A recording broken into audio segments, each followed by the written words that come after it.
What's up, everyone? Thank you for listening to another episode of the Sawyer Brothers Show. Please be sure to follow and subscribe to the show on Apple Podcasts and Spotify, and then follow our podcast accounts and SDI accounts on all socials.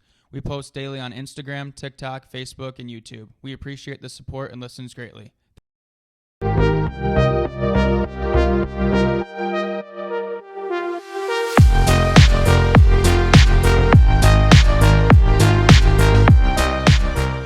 All right, so we have a lot to get into for this week's episode. The first round of the NHL playoffs is complete. I would say it was a decent first round, nothing too crazy. We did get 2 Game 7s, which were both pretty entertaining. The defending Cup Vegas Golden Knights, they lost. We did get 1 sweep. Our teams that we were rooting for, the Maple Leafs, lost. We got a little bit of everything, though. It was a pretty entertaining first series. Not the best, not the worst. What were some of your overall thoughts here? Yeah, I think pretty much every series kind of worked out the way that most people thought, other than maybe the Colorado series. I think a lot of people thought Winnipeg would win that one, including me, which now that I look back on hindsight, it's like I don't know why I would have thought Winnipeg was going to beat Colorado. How Colorado's just, they're 2 years off a cup and they're just so freaking good. But I just had a feeling that Winnipeg would beat them. Obviously, for us, the biggest disappointment is that Toronto's done. But we don't need to bang our head against the wall too hard on that one. Well, speaking of the Leafs losing, I actually want to talk about a guy who played a huge role in the reason on why the Leafs actually lost. So this guy is probably the guy that is most hated guy in the NHL across all fan bases. And that guy is Brad Marchand. So, Andy, would you like to know why Brad Marchand is the most hated guy in the NHL? Tell me. Is because he is the absolutely just amazing at his job. Brad Marchand's role of being hard to play against, instigating, leading by example, being tough, while still being one of the most consistent point-producing players in all of playoffs, he's just unreal. The role is easily criticized by most, but Andrew, I want you to give me some of your thoughts on Brad Marchand and the role that he plays. Yeah, I mean, just to confirm like how disliked he is and how people root against him, it's like every time we post anything about him on Instagram, people immediately jump all over it and they're commenting saying, he's a rat, he licks players, he's a scumbag, he's a hack, and it's like a lot of that probably is true, but he does everything so well and he's such a good player. The thing that I think people don't really give him enough credit for is how good he is offensively. But even more than that, it's that he picks his spots when he is being that, agitator.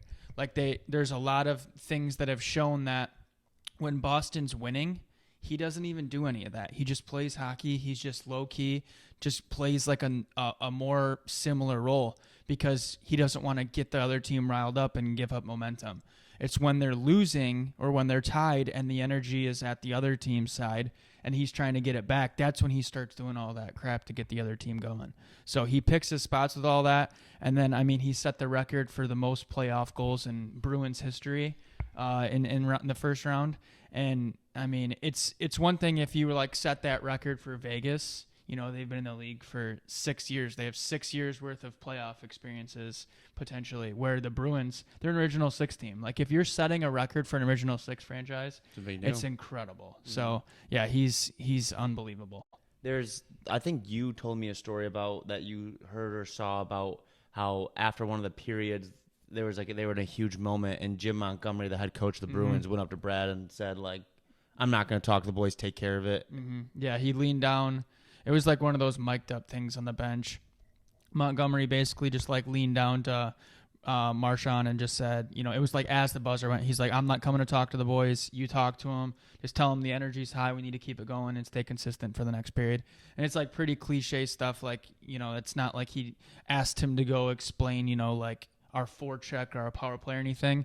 But he just said, you're taking care of it. And then it showed the next clip. It just showed Marchand, a couple minutes later, sure enough, walking in the locker room and saying that exact, message that Montgomery just told him to give, just in the player form. There was a few more F-bombs in there. He explained it his way, but he gave that message, right through. Just literally an absolute leader. One thing that we always talk about to give him some credit because everyone hates Marshawn. Like we said, we talk about him with our buddies. Shout out T-Vac who's listening to this right now. We talk to all of our buddies, and everyone hates him. I mean, they're just like, oh, he's this, he's that. Mm-hmm. But he's so good at what he does. And there's other guys that are good at what they do that have a similar role. Like someone like Kachuk comes to mind. But, like, you know, Marshawn's just in a league of his own. He's a leader. He's so good.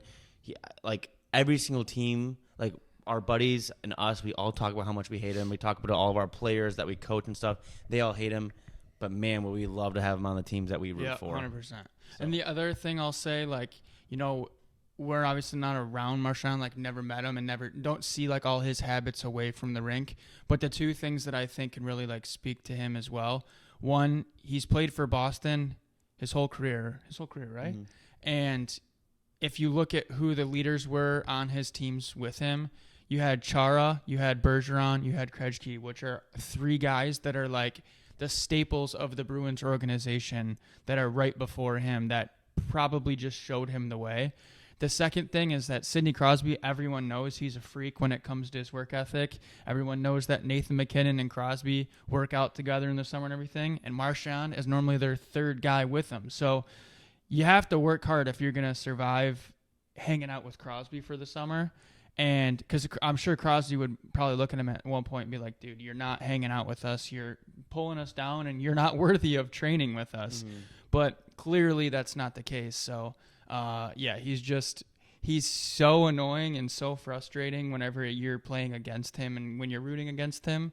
But he is so valuable, and you summed it up when you say everyone wants him on their team if they could actually get that chance. I don't think people will actually accept that that's the case, but I would want him on my team, and most people should. 100%. So also touching on the Bruins, I want to talk about another guy out there who we'll let Andrew take the lead here, but a guy who ended up ending the Maple Leaf season, and that's David Pastrnak. So tell us about what your thoughts on him were for the first round. Yeah, so Pasta it displayed a level of humbleness and just, you know, being a leader that everyone in every aspect of their life can learn from and apply. He was not performing the way that, you know, a superstar of his capabilities should be performing through the first 6 games. You know, Boston obviously went up 3-1 in the series. They lost 2 in a row to be going back to Game 7 in Boston. And, you know, the other stars in the series, Marchand included for Boston, and then the Toronto guys, like some of those guys were stepping up, and Pasta had not really gotten any credit or had not really done anything, you know. It was to the point where people were saying, is he hurt? Like, exactly, yeah. So, and so after Game 6, Jim Montgomery, after the Bruins lost in Game 6, Jim Montgomery said in his press conference, this is not like a private conversation with Pasta. This is a press conference that everyone can see. He said, you know, some of our guys have played well. Pasta's got to step up. And right whenever that happened, there was tweets all about it. Everyone was talking about it on social media because it's like, Pasta's, you know, he could lose the locker room. Yeah, get upset with his coach and say, you know, screw you, and then be absent in Game 7. He did the exact opposite of that. Has the best game of the series for him. Scores the game-winning goal, the series-clinching goal in overtime to send the Leafs to the next round, or to send the Bruins to the next round. And then after in the press conference, he says, you know, coach was right. Like, I needed to be better. I wasn't good enough. I needed to step up. And that's how it was. So I read this little article, too, that said Montgomery was talking about it. And he said that the day after that press conference, he was walking into the rink and he saw he saw Pasta walking by. And he's like, maybe Pasta's going to, like, you know, cold shoulder me or whatever. And he's like, he looked at him and he goes, "What's up, coach? How you doing?" And he's like, I knew right then and there he was going to be ready to go. Yeah. So, you know, we can all learn from that because it's difficult to realize that we're not, you know, living up to what we should be doing and not performing, especially when we're getting called out in public. And Pasta did the exact, you know, he led by example through and through and came and performed in the biggest moment of the series. It takes a lot, though. I mean, it's a major credit to Jim Montgomery to kind of, you know, have the stones to call him out, but also even more credit to Pasta to not like you said, not taking it personal, but responding well. Like, this is his job. Like, that's his job to go out there and do it. Like I was saying how if I wasn't doing a good job at my work, as a nurse, and my manager came up and said something like, "Hey, you need to be better." Yeah, you're right. I need to be better. Yep. You're like, so it's really nice to see Pasta do that. Can't say that me or you are rooting for the Bruins, but we do appreciate Pasta. We do have a lot of respect for Marchand. So yeah, and I mean, we're rooting for the Leafs, and unfortunately, you look across the other side of that series, and I don't think a lot of that could happen for the Leafs.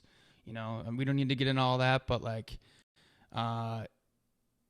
Montgomery, the head coach, called out their best player and told him he needs to get better. Told him he needs to step up, and he did exactly that. I don't know if that can happen on the Leafs side. Nope. I don't know if that can happen on other teams. So it's a huge credit to Montgomery and Pasta. A lot's got to happen there in Leafland, but so speaking of having a tough playoff atmosphere by like these leaders we're mentioning, I want to talk about how just important it is for teams to have like a new energy and like a new mindset while heading into playoffs. So, Andy, you are huge on creating the mindset of when you start the playoffs, you're kind of starting a new season. Your record 0-0-0 once the playoffs do start.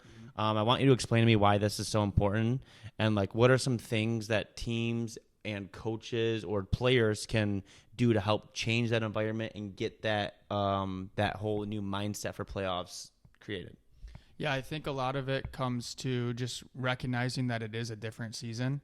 We get so caught up in just the routine of the day-to-day, practice, games, whatever it may be. And it's good to have those routines, but you need to also have your playoff routines, which are different.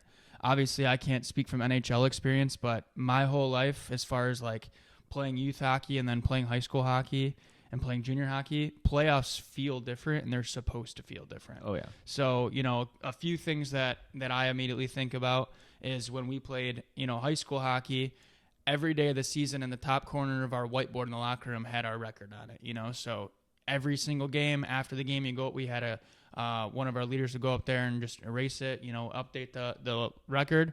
Right after the last regular season game is played, it's erased and it's 0-0-0. It's like your record means absolutely nothing when you get to the playoffs.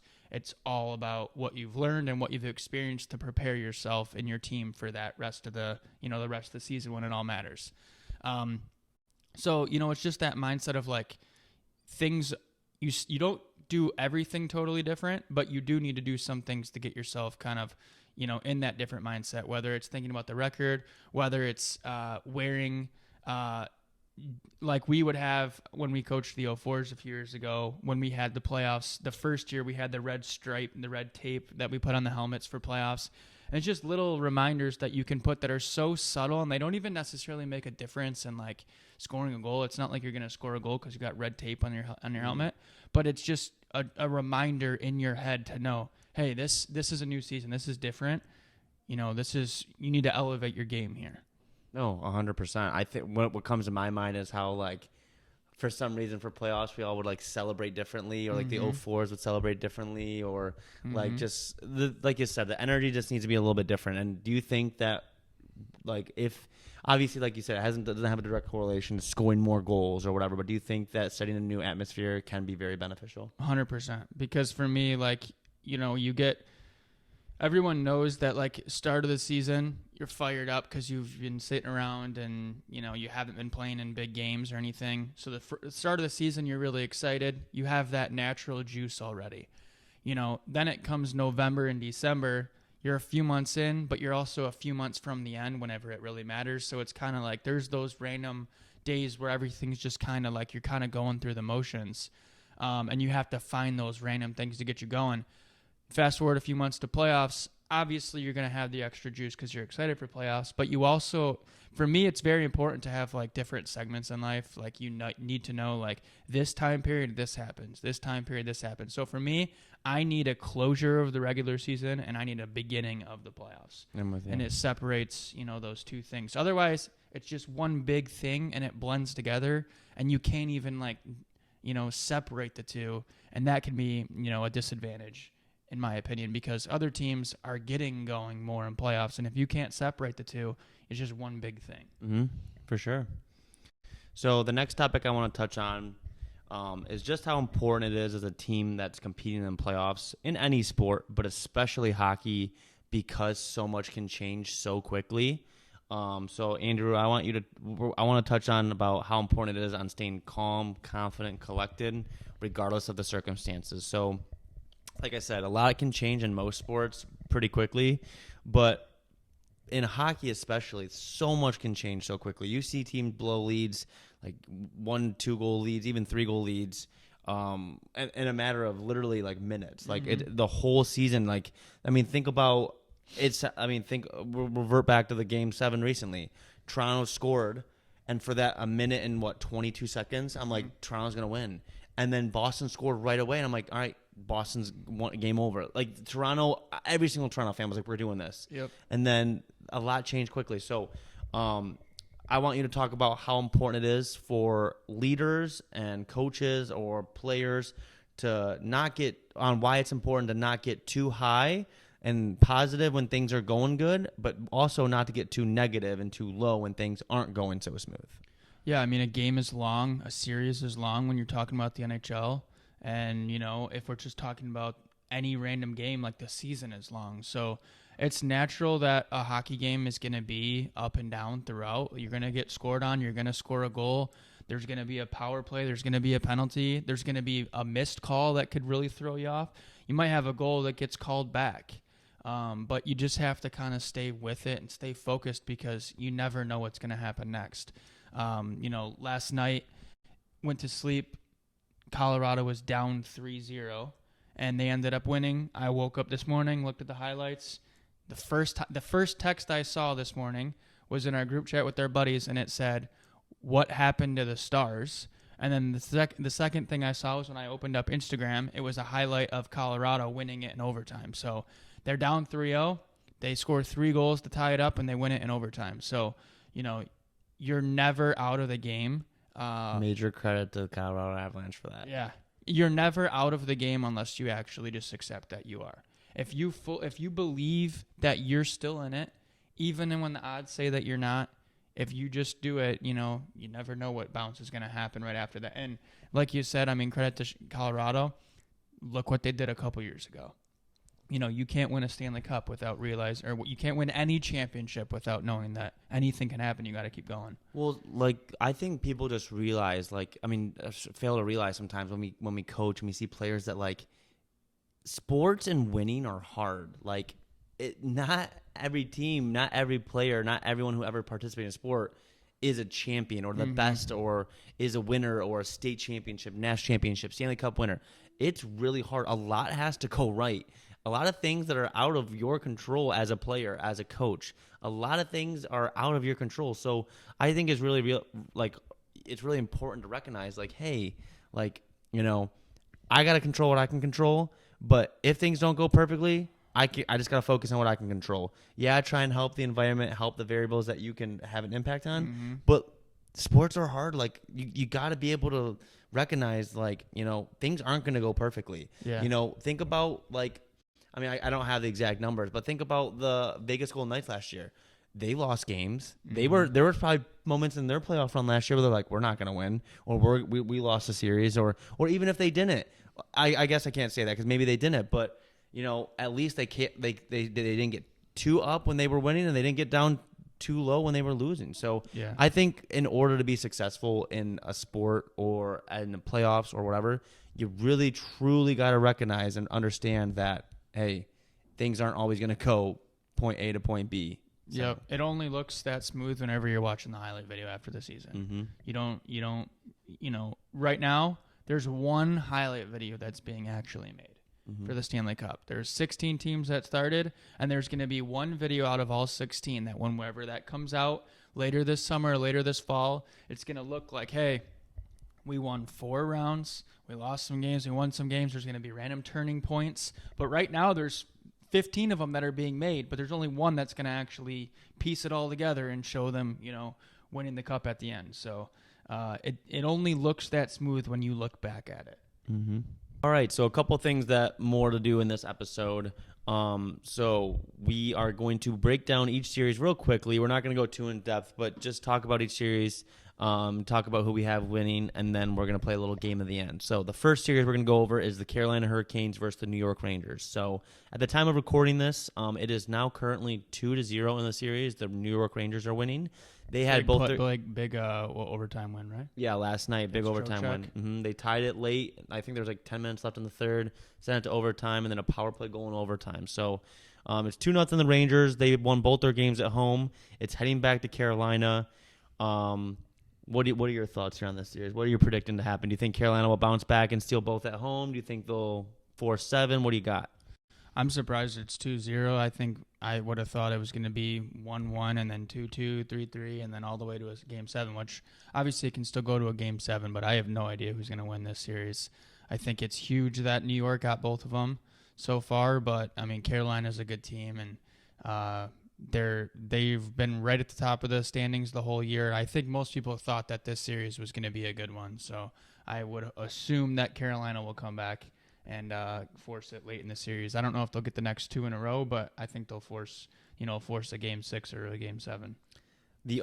I'm with you. I think that it'll be a Game 7 for sure. I, for some reason, just have a feeling that the Hurricanes are going to force Game 7. I do think the Rangers will win the series. I saw a stat though. It was actually funny. It was a little meme. It was like a picture of like this Rangers fan, and it was like, oh, the Rangers are so happy right now, they're smiling, and like you slide over, and like he's like thinking and like has the scores. So the last 2 years, the Rangers went up 2-0 on the Devils.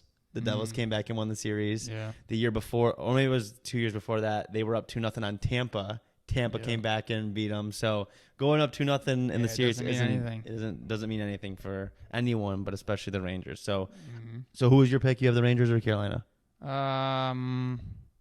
It's tight, but I'll say Carolina. Carolina. All right, I'm gonna go with the Rangers just because some things are clicking for them right now. But so the next series is the Boston Bruins versus the Florida Panthers.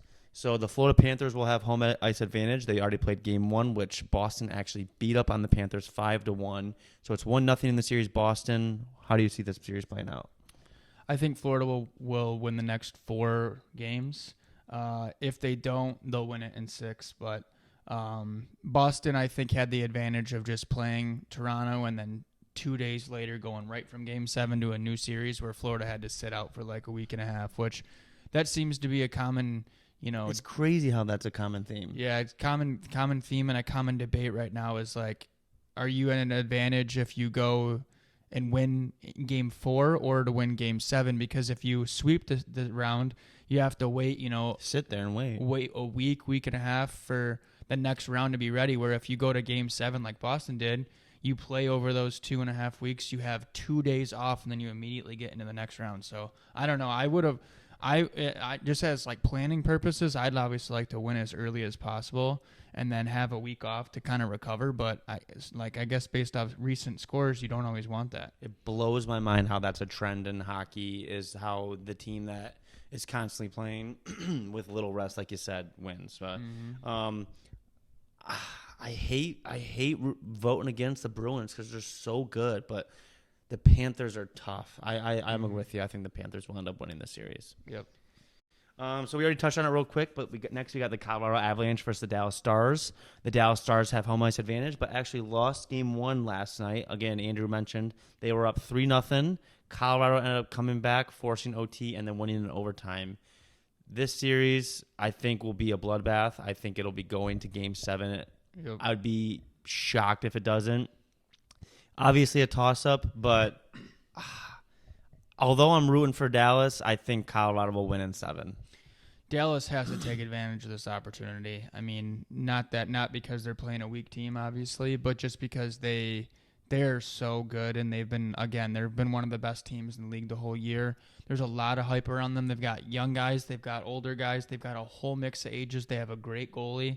So this will be one of those years that if Dallas doesn't, get beyond this round, that they're gonna look back and they'll be pretty upset after. Just you're always upset when you lose, obviously, but whenever you've got a team that can actually make the whole go the whole way, that stings even more. So they got to take advantage of this. That was a good assessment. I like that. Yeah, if you're a Stars fan and you're listening, you're like, couldn't agree more. Yeah. 100%. All right, the last series we got. Canadian series. What'd you say? Canadian series. Yeah, this one I really kind of, it's the Edmonton Oilers versus the Vancouver Canucks. I hate to say it, I think it's not going to be a good series. Yeah. I think the Oilers will take care of business in 4 or 5 pretty easily. To be honest. I would, if they come to play the way they can, I think they will. They've got to take advantage of Demko being out. Obviously, Vancouver still pulled through in the first round with their other goalies, but I mean, it's Edmonton. It's Draisaitl and McDavid and their lethal offense and their crazy power play that went, I think it was like 45% in the first round or something. Zach Hyman. When you compare that to the Leafs, for example, the Leafs went 1 for 21 on the power play in the first round. Edmonton had 45%. So I don't know exactly how many goals that was, but it's like if you're doing that, I'm pretty sure their penalty kill was 100% too. So if you're winning the special teams games, you're probably going to win the games overall. So I'll take Edmonton too. Yeah, Edmonton's, if they can get, I hate to, even you can say it about every single team, if they could just do this one thing, but like if Stuart Skinner stands on his head, the goalie for the Edmonton Oilers, I don't see them losing for a while. So, yep. So yeah, I think it'll still be an entertaining series. It'll be cool to see a Canadian team in the conference finals regardless, but yeah, not the series I'm going to be watching too closely. All right, so to end this episode, we just want to play a little game here just to talk about some of the importance of playoffs and everything. So me and Andy are both going to play a role of a GM and an NHL team in the playoffs, and we're technically going to be versing each other.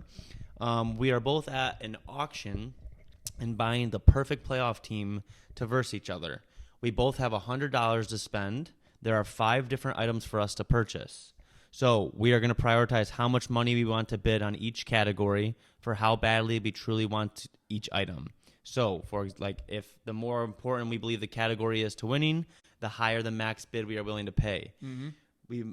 I sent the items to Andy beforehand. He's going to be bidding on items. I'm going to be bidding on items. And we're going to see who wins based off of how much we prioritize that actual item. So the first item that we have is to buy for our team is a team of players that are willing to block shots. So, Andrew, what is the bid that you put on this? I put $19. I'll spend, about a fifth of what I have on this. I think it's important that we're blocking shots, but the thing that I was like just being very particular with the wording was that it was that all players will be ready to block shots, and I don't necessarily need all of my players blocking shots. I need certain players blocking shots, and also a few of the other categories I thought were more important. So $19 is kind of like a reasonable amount. It's like a fifth. It's almost a fifth of exactly what I want to spend. So I bid $29. So I actually won this one. So I'm gonna have a team that's blocking shots. Fitting because of the way you played. Yeah, I think that's the main thing. That's the way that I had a role in hockey. But I spent about a third of my $100 on players blocking shots. I think that making your goalie's job easier is really important, and I think that going out there and just really frustrating the other team when they can't get pucks through. And like from the point or keeping them perimeter and just blocking shots, making your goalie's job easier, like I said, I'm definitely going to bet a lot of money on that. So I win that one. The next one is the item that we can bid on is having a true number one goalie. So, and not a tandem. So instead of having 2 decent to good goalies, you have one goalie who's a true number one. How much are you bidding on this? I'll say $28. Whoa, okay. It's a lot. Reason for that, one of the most stressful things I went through as a coach in my entire coaching career was not having one goalie that was better than the other. Obviously, it was not in the NHL. It was youth hockey. But I had 2 goalies. They're pretty equal. And when it came to playoffs, having to decide which goalie I was going to play was absolutely awful. Thankfully, one of them did pull away. Started, kind of taking control, and I was able to just play him without even thinking about it. But it is one of the most stressful things as a coach, sitting there trying to be like, who are we going to play? the NHL level of it is when Boston played Toronto last round. There was all this talk going into the second game that they were going to play Ullmark instead of Swayman, and Montgomery came out for Boston and just said, we're sticking with the exact plan we've always had. Worked for them through those couple games, and they ended up winning the series, but having a number one is so important for me. So you had $28? Yep. So I bid $9 only, so Andrew's going to win this one. So my reason for only bidding $9, I'm not too upset if I lose this bid, obviously. I'm with Andrew that it's tough as a coach, but I feel like having two options is safe. Is the safe answer, I guess. So I'd rather have two decent options rather than, in case one of them's playing better than the other, I can at least have one go-to option and a backup plan, I guess. But I am with Andrew that if you don't have a true number one, then if you don't have a goalie, pretty much. It's that saying. Mm-hmm. So I'm with Andrew, but I'm not bidding too much. There's some other categories I'd rather prioritize. So the next item that we could bid on is we want a playoff team. You have a team that scores first. So I bid $37 on this. I thought this was so important. I thought, okay, in order to win playoff games, you got to get up early. You got to be positive. So I am bidding $37. Andy, how much did you bid on it? Well, you're taking that one easy. I had $4. $4. I don't care. I don't care about scoring first unless your team just can't fight back at all. I don't care. You should be able to have the composure to just keep playing regardless. All right. So you can get that one easy. So right now, I have players blocking shots. Andrew has the true number one goalie. I have the team that scores first. These next two, we got two more. So the next one is having a great captain on your team that the coaches and the players all truly respect and listen to. Andrew, how much are you bidding on this? This is my highest one. I said $37. Whoa. I bid $18, so still a decent amount, but you win this one. Yeah, I saw this podcast one time about Ken Hitchcock, and he said that, or it was Ken Hitchcock speaking. He said that in his years coaching, and for whoever doesn't know, he's like one of the all-time great coaches in the NHL. He's coached a ton of games. Like he's had a ton of success, and he's very, very respected in coaching. He said that he basically coached 5 players throughout his career on every team.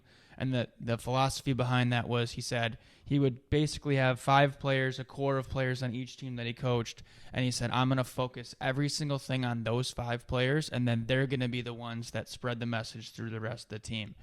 Obviously, whenever it came to a team meeting and everything on a daily basis, the whole team was in the locker room. But what he meant was that if he has 5 players, the leaders of the team, that buy into his message and trust him and know what's going on, everyone else will follow. It's contagious. Yeah, it's going to contagious. So at the flip side, if you don't have that connection with your leaders or your core, you don't have the team at all. So it really just shows that you have the layers of leadership on the team. And he just meant, if you've got that top guy, you have that leader, you have that leadership core, the rest of the team's going to fall in line with them. I like it. I prioritize it too, not nearly as much as you. Mine was actually half as much bidding price for yours. I only bid $18, but I do think captain and leadership is so important. So I think that's crucial to win anything in life. Mm-hmm. So that's a good one. So the last item is our last item to purchase as a GM. So right now, I have a team that is blocking shots and scoring first. Andrew has a true number one goalie and a good captain. The last item to purchase is home ice, and I bid $7 on this. Yeah, I think that's our lowest for you and one of the lower for me. I bid $12 on it. All right. That was kind of my leftover one. I cared the least amount this because, you're going to play home, you're going to play away. You got to be able to play in both scenarios, so... having the ability to play, and I guess I'll still win that. I'll take it over you, but it's not detrimental in my opinion. So I agree. I don't think it's too huge and too important. You got to be able to win on the road, like you said. So based off of our two teams, I have a team that blocks shots and scores first. Andrew has a team with a very good, true number one goalie, a really good captain, and he has home ice advantage. So we'll be curious to see who you guys think has the better playoff team. Mm-hmm. Nice. But so, yeah, we thank you guys for listening. We appreciate it. Enjoy the playoffs. Enjoy watching the games. We'll be curious to hear back some feedback on any of your guys' thoughts and opinions on our series. And keep enjoying it all.